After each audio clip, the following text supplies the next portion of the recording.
Welcome to another adventure at Weaver's Stonehouse Farm. Today, we are building our broiler shelter.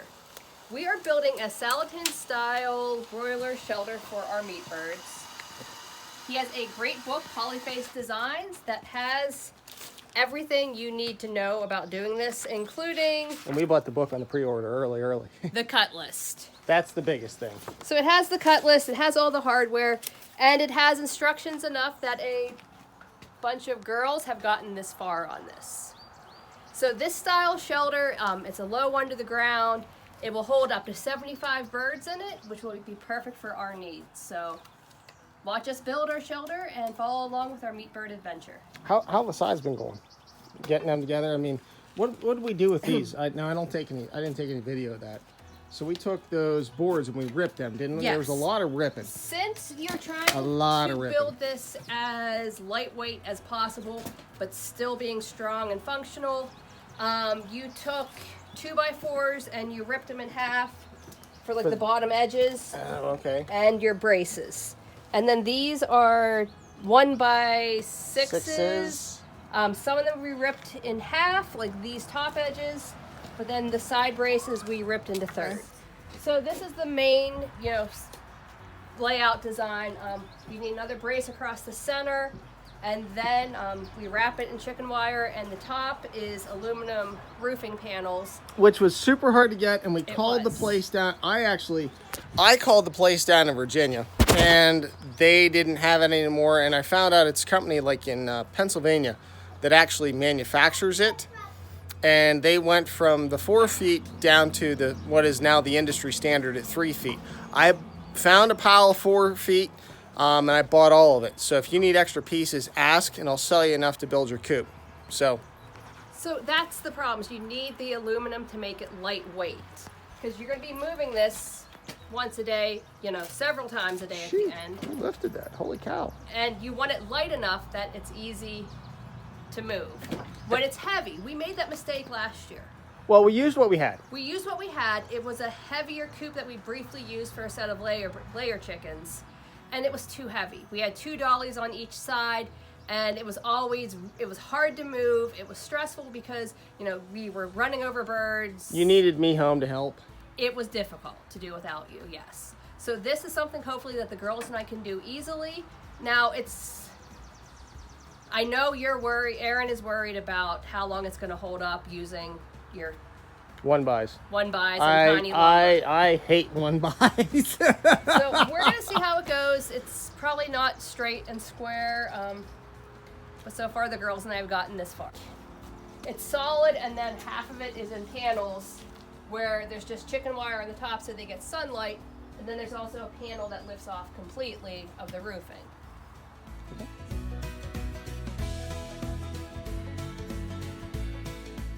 The main structure built, and now we are adding our 1x2s as the cross braces. We added a wire to keep tension down here, so this is just a prop stick. So the wire down here going across helps keep the structure from spreading side to side to keep it together. So in hindsight, we probably should have gotten some construction adhesive to back some of these boards with. So we've added a little bit of wood glue here and there. Right in here. We're going to go ahead and add some more bracing, a lot more bracing. Yeah, we'll put some wood glue behind them. And then we will add the chicken wire around the sides.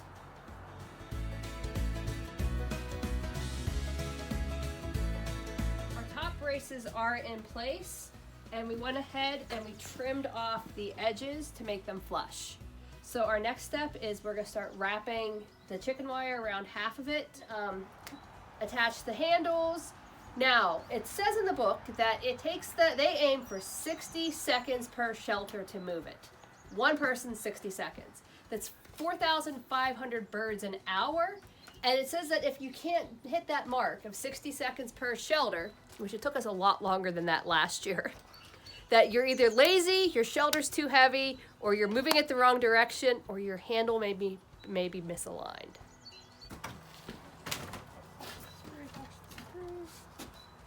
Light enough that we can get it. Okay. It's big though. It's big. A lot bigger than I thought it would be. This is not trailerable. You can, I mean, for any distance down to any kind of road, it's too wide. You'd have to stand it up and, boy. Pray. So yeah, you also And think pray. of that because it's not going to fit through our gate unless it's on its side. Yeah, it's gonna have to be stood up on the side to get through the gate. Yeah. Okay, so the fence is on. You need to do, what is it, 84 inches here? Yep.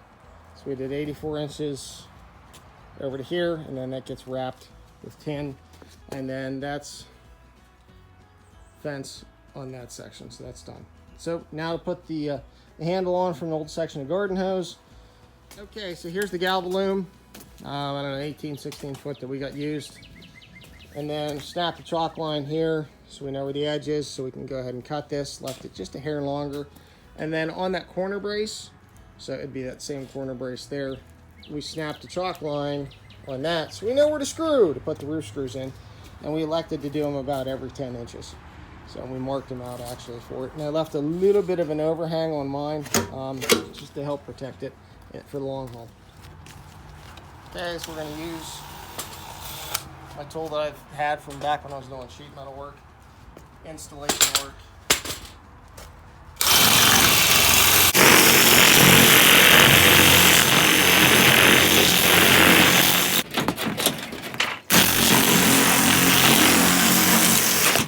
It is. Gotta love it. That's a Malco turbo shear is what it is. The aluminum on the top and the sides. We wrapped it around the sides.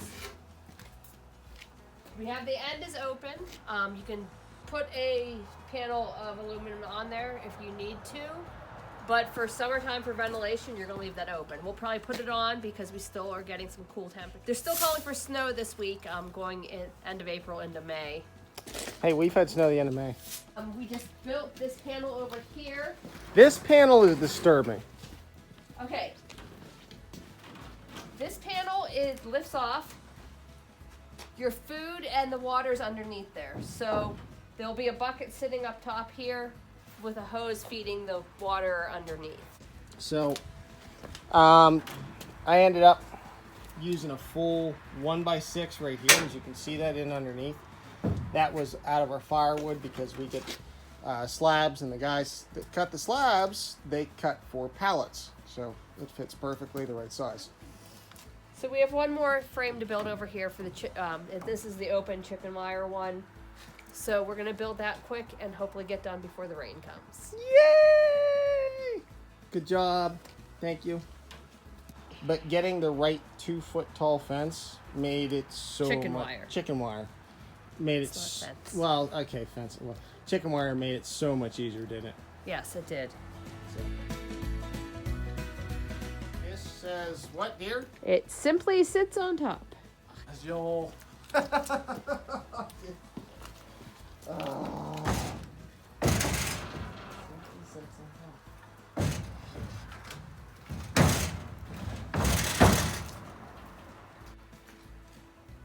So the brace goes.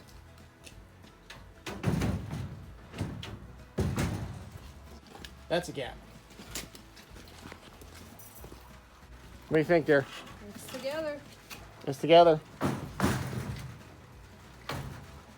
Okay, can you lift it?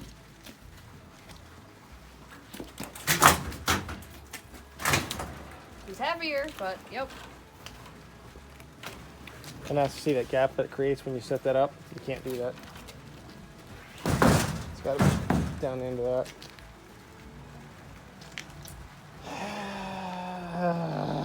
Okay. One thing we did different on this I didn't show.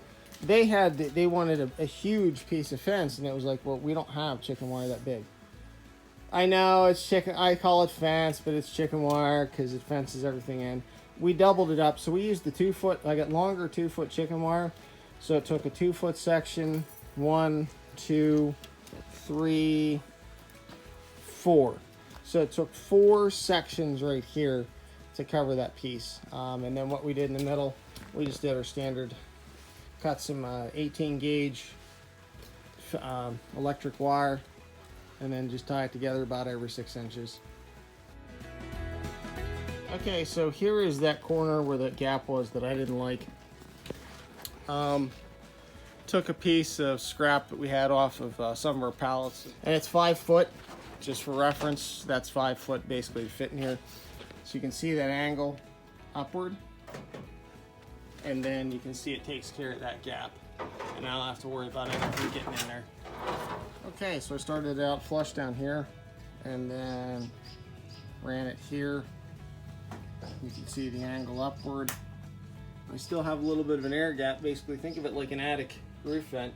Okay, so on this solid roof, where it showed in the book, it showed put the scraps down the middle. I gotta tell you, it would be better off putting the scraps closer to the edge, and I'd rather use a 1x4 on here to help stiffen this up. Yeah, I know it adds weight, but it's removable too. And then that would have covered this gap a whole lot better that I had to make up with this board. And then this gap on this side that I don't like for about 2 feet, we took, this is that one long strip that you got left over for scrap. So you have a choice, because I put my pieces in like this. Now if I would have put these scrap pieces instead of centered up, if I would have put them the whole way over, that would have been better to go ahead and cover that hole. So I just used wood glue that I had. It's the waterproof, special tight bond, whatever, for wood glue. So there it is, and it filled that gap. I flipped it on end. I stuck it about a 1/2 inch in and just put a handful of GRKs down through it. Let's see how this thing fits. See that it fits a little better when I played with it, but still that took up that gap. It helps give it a little bit more rigidity too, to hold that together. So if somebody leans on it, yeah, that's much better. Truss, it's the main that supports everything. This one going across the middle here. I would have ran that one at I like having a little bit more strength running across. It'll make it a little bit harder on the fit up in there, but there would have been more to screw to.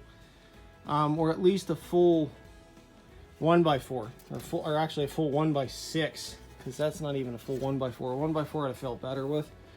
In case you're wondering where the 1.5 to 2 inch screw goes, depending upon what you got, I'd get a 2-incher.